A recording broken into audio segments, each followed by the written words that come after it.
comics, I mean, they really lend themselves to doing journalism. In the 1800s, before photographs were being put into magazines, the Illustrated London News was sending out illustrators to draw battles. They would go with some expedition to some part of Africa with the British troops to draw that. In the Civil War, artists were going out to draw for magazines. So there's a history of it.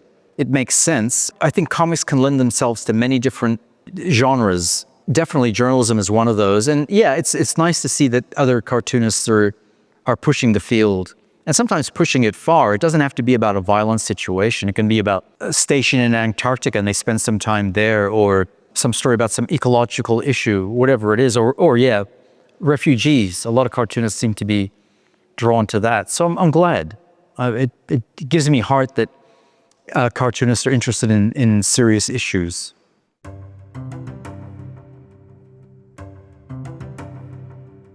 I mean, that's part of being a journalist, is like not just listening or relying on your preconceived ideas about what you're going to find, but actually opening your eyes to what you find in reality. And sometimes what you find is different from how you thought. And sometimes, I won't say there is an opposite thing, but you just think, oh, actually, this is the story, or this is how I should go.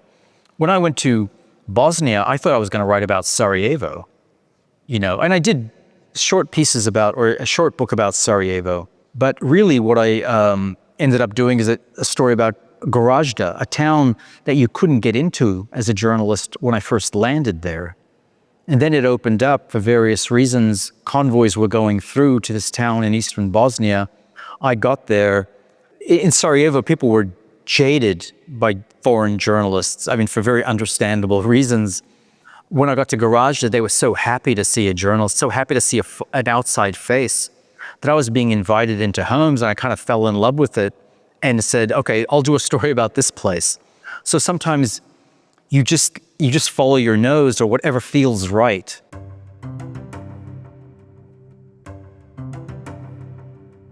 If you saw the way I work in the field, it's like any print journalist would work, I think.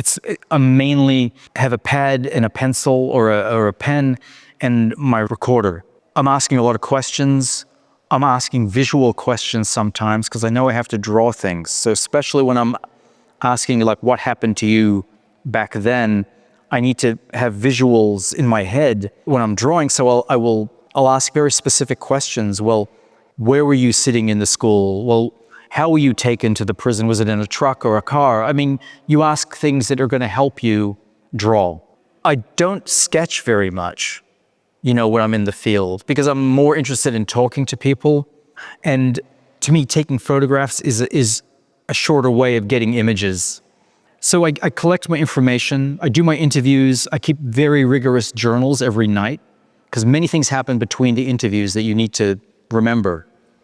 I get home, I have a very sort of rigorous process now where I index my notes by subject. I've learned how to organize my notes, because sometimes I'll have 4 journals full of just writings at night, what are my impressions and what's going on. Then I start writing. The writing takes a long time. I never know how long it's going to take. And then I finish a script and I start drawing.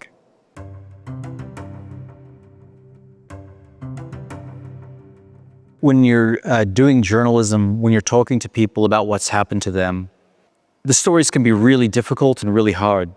But as a journalist, you're not letting it get to you. You're interested in getting the story accurately. The person might be quite emotional about what they're talking about, and you have to be aware of that. And what you want to do is, you're like a doctor in a way. You want to get the story out without causing as little damage as possible. And so you're often trying to keep the person on track, because someone starts talking about what happened to them on Wednesday, but they want to talk about what happened to them on Tuesday and what happened to them on Monday, but you're interested in what happened on Wednesday. So you're often corralling people. It takes a lot of effort to do that. And in some ways, it's a cold sort of process. When you're drawing, it's a different thing. Then it's like, oh, now I need to draw this person getting assaulted or whatever it was. What was that person feeling I mean, they're telling me now I have to draw that, I have to inhabit. The only thing I can sort of compare it to is how actors have to inhabit their part. When you're drawing, you inhabit your part, and suddenly it sort of does hit you in a way it didn't hit you, even in the field, it doesn't hit you in the same, or it didn't hit me in the same way. It's harder for me, it's harder at the drawing table. We just live in a world where there's so much violence, and we live in a world, where places that I care about, there's more violence going on. What am I going to do? I have to respond. There's part of me that would rather do something else, and I want to do something else, but I have an obligation too.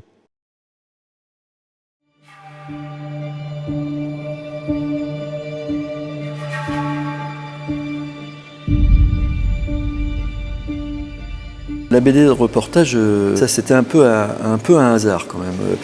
À l'origine, on a monté un dossier avec mon frère, une amie journaliste, pour pouvoir monter à bord du navire le Marion Dufresne. Pour pouvoir monter à bord de ce navire, il fallait un projet, parce que c'est pas un navire de tourisme en fait.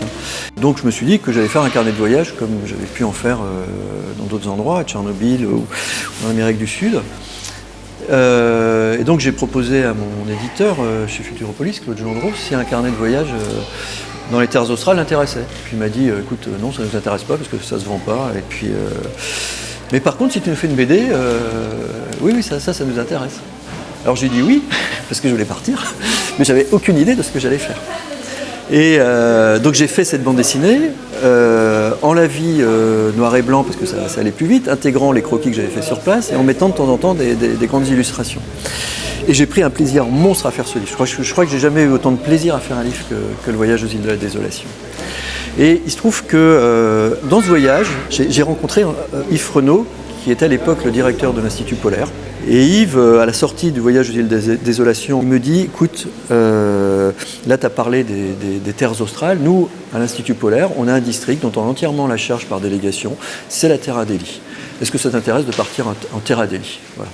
Je n'ai pas dit non.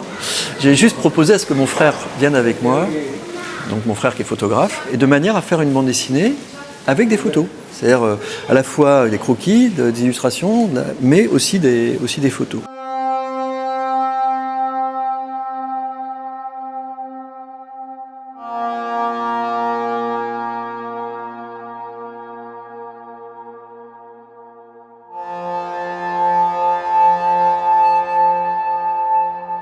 Il y a un truc en Terre Adélie qui est extraordinaire, dont j'avais entendu parler quand j'étais dans les terres australes, c'est quelque chose qui s'appelle le Grand Raid. C'est la grande aventure polaire. C'est un convoi de ravitaillement de la base de Concordia qui, elle, se situe à l'intérieur du continent antarctique. Et 3 fois par an, il y a un convoi qui part de la base de Durmont-Durville, qui est sur la côte, et qui, pendant 15 jours, va traverser le continent antarctique. C'est 10 chauffeurs, expérimentés grand froid, des mécaniciens hors pair. Et moi, je voulais voir le départ de ce truc-là, le truc mythique. J'étais pas mécano, je ne connaissais rien dans l'Antarctique, je ne savais même pas si ces machines avaient un volant ou des manettes. Et c'est là qu'Yves me dit, écoute, je vais voir si tu ne peux pas être chauffeur. Voilà.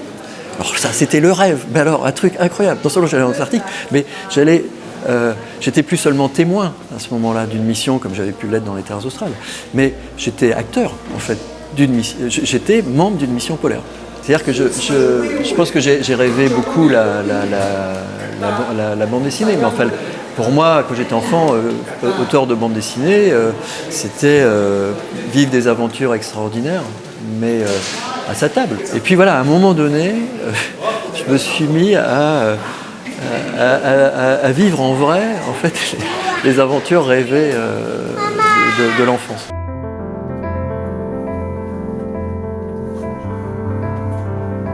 C'est comme un voyage, en fait, la bande dessinée. Enfin, pour moi, je vis vraiment la bande dessinée comme un voyage. C'est pour ça que quand je fais un livre, quand je vais, par exemple, en Antarctique ou dans les terres australes, je dis aux gens, je ne sais pas ce que je vais vous ramener. Une chose, c'est que une seule chose, c'est que je fais ce que je veux. Et alors, et en fait, grosso modo, ce que je leur dis, vous me faites confiance ou pas. Donc en fait, j'ai mes autres livres, hein, qui quand même... Mais j'ai bien conscience que ce pari de dire « je fais ce que je veux », peut déstabiliser. Et c'est en fait ces vies imprévisibles en fait, qui m'intéressent, comme dans la bande dessinée. Je ne sais pas ce que sera l'après, mais c'est ça en fait qui finalement est un moteur extrêmement excitant, dans la vie comme dans la bande dessinée.